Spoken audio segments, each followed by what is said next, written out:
So I've now worked on both sides and we've got as close of a fit as we're gonna get, right? So you can just see in there is a little bit of gappage going on and around. Got some pretty big gappage going on just here.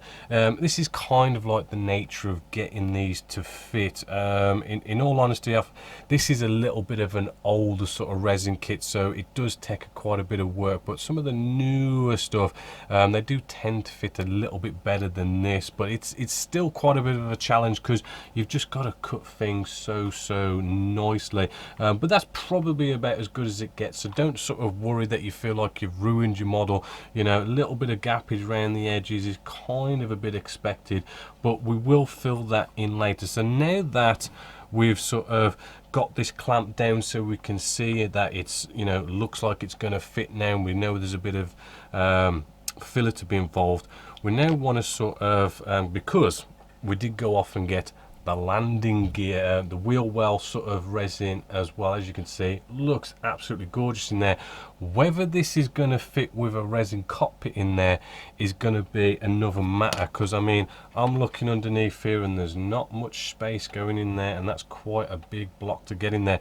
But we have got all these big chunks of resin to remove, so let's just unclamp this. Now what we want to be doing is trying to again sand this, cut this down as much as possible. So we do need, again, getting out our red pens, we do need to get rid of all of this, and this is where some nice big saws are going to come in handy. We do have I don't know if this is available anymore, but I brought this years ago. It's a nice sort of big saw, and what we can do is, plain and simply, I like to just get started. I mean, actually, there's a little tip to get yourself started with your sawing, just to make sure, nice little pea cutter, right, and we can just, right where we need to saw, just kind of put a nice little recess in there, and all this does is gets our blade sort of nicely started,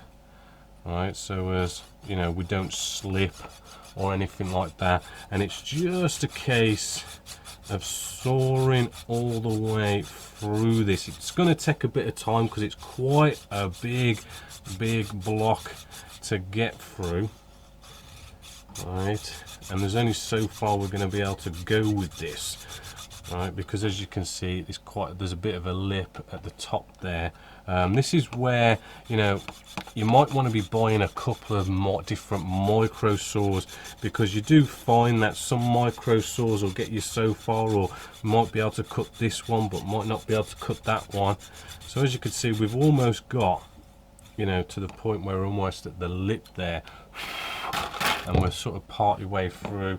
There are a couple of other saws that I do have.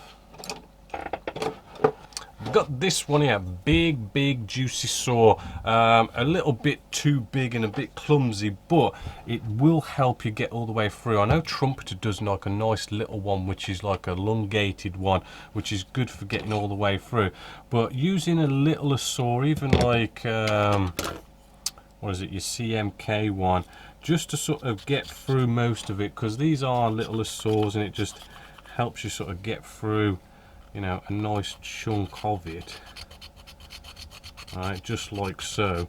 And it's probably good to use the littler ones, because as I say, this big one's a bit clumsy, but as you can see, it's sort of like getting into the middle area is a little bit tricky. So this is where something like this big thing, as you can see, is going to be able to reach down the middle quite a bit, but it is a bit of a clumsy saw to use. Right, and it's just being patient and just slowly going through, but also periodically stop, right, because where we're cutting, I do believe, is normally quite close to the floor inside. So be careful that you're not going just that, just going that little mil sort of closer to the floorboards, and you can literally start slicing through. So as you're sort of nicely sawing away, just make sure you're not going through them floorboards. Now we've got most of this now sort of sawn off. You might not get it just quite straight, so there is a nice way in which we can really sort of get this as close to these the bottom as possible. We don't want to go through the bottom because we've got detail down there, but as close as possible. Now this is a cool tool to have. It's by Rotorcraft. It's a bit of like of a Dremel sort of thing, and as you can see, you can sand away at stuff. Now, things are going to probably get a little bit loud here. Now, when doing this, you are seriously sanding down resin and turning it into dust. So I'm only going to do this for a bit, but you probably want to go outside, definitely extractor fans, face masks, the whole 9 yards on when using this. But what we can do here is, as you can see, this bottom bit here, maybe not looking as nice and flat as we'd want, but this can just so quickly and easily sand it all down. There we go.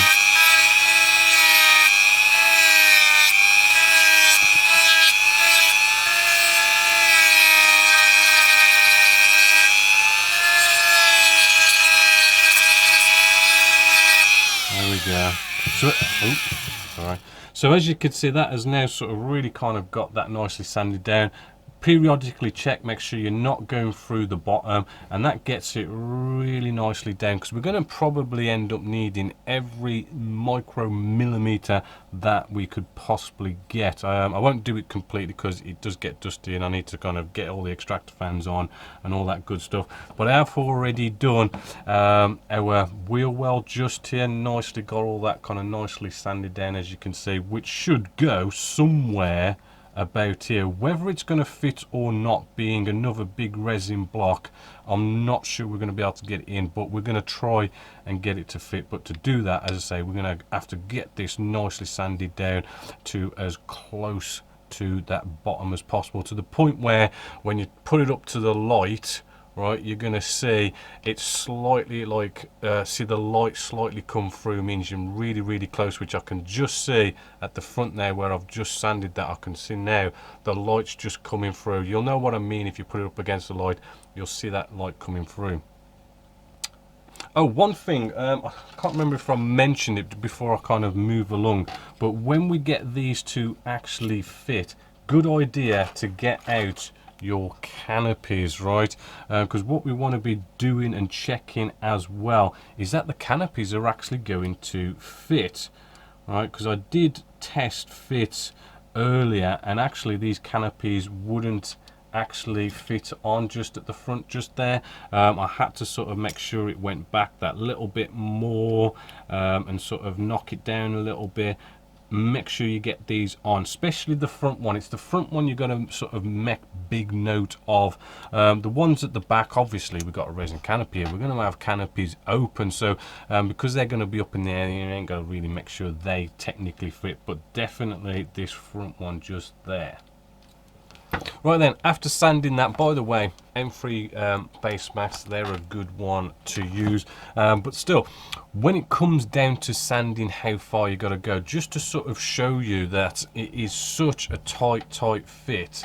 If I get my little light here, you can sort of see that we are literally, you know, sanding that down wafer thin, those floor areas there.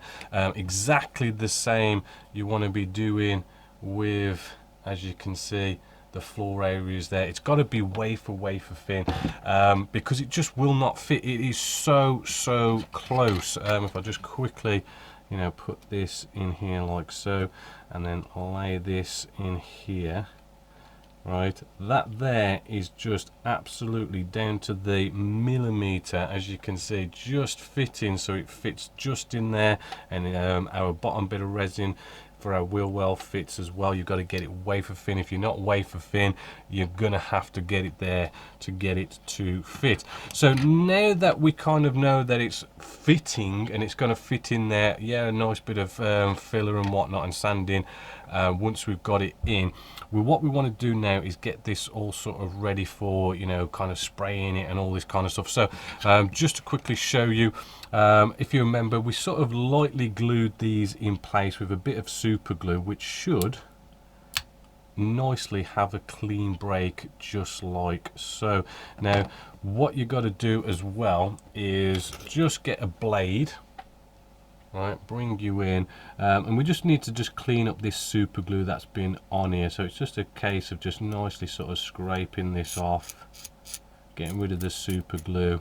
I know it's a little bit annoying, but we kind of needed it slightly together just so as we could actually, you know, make sure it actually fits. And the same with these walls as well. These should just nicely pop off because we've only put a little bit of glue, but be careful, right, because we have been sanding at these. I'm just being so careful just to pop them off.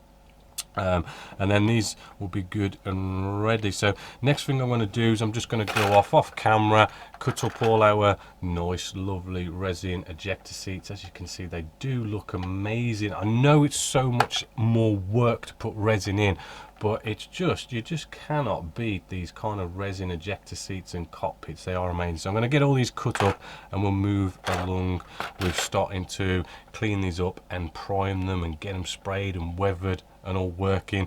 And we are going to have to tackle the exhausts as well, just make sure they fit as well before we do any sort of gluing this all together. Now we want to get into the cleanup stage. Now I've got 2 tubs just here, and what we're going to do is just clean them up, because with resin is when I sort of, you know, make these molds and stuff, they end up having this like mold release agent, and it's a bit sort of greasy. And with resin, they're very sort of well known to be these kind of things that take a lot to sort of clean them up, because when it comes to spraying, you know, things like grease and grime is going to stop the paint from sticking to our resin. So we need to make sure we clean them up. So I've got a pot of water just here, a little bit of washing up liquid. I've got 2 pots, because one we are going to use as a washing up liquid, and then another one to rinse them off. Right, lukewarm water. The resin is quite susceptible to heat, so if it's like, you know, you could put resin into a boiling hot water and you can sort of manipulate it and warp it and mess it all up. You can even reshape them, right? So you want to make sure that your water isn't really hot, because we don't want these deforming. Plain and simply, we just want to stick them in the pot, submerge them, a little bit of a toothbrush just to sort of get into those nooks and crannies and make sure we sort of get any sort of grease and grime out. Also being careful, because this resin, you know, it is absolutely stunning work going on here, but there's lots of little bits that you could potentially break off. So be careful when cleaning with the toothbrush. Be aware of any sort of, you know, fine raised bits. Right, and once you've sort of got, you know, it all sort of cleaned up, right, I've got another pot just here which is going to be just plain simple water, and this is just to rinse off, you know, all the washing up liquid that we've used to clean it up.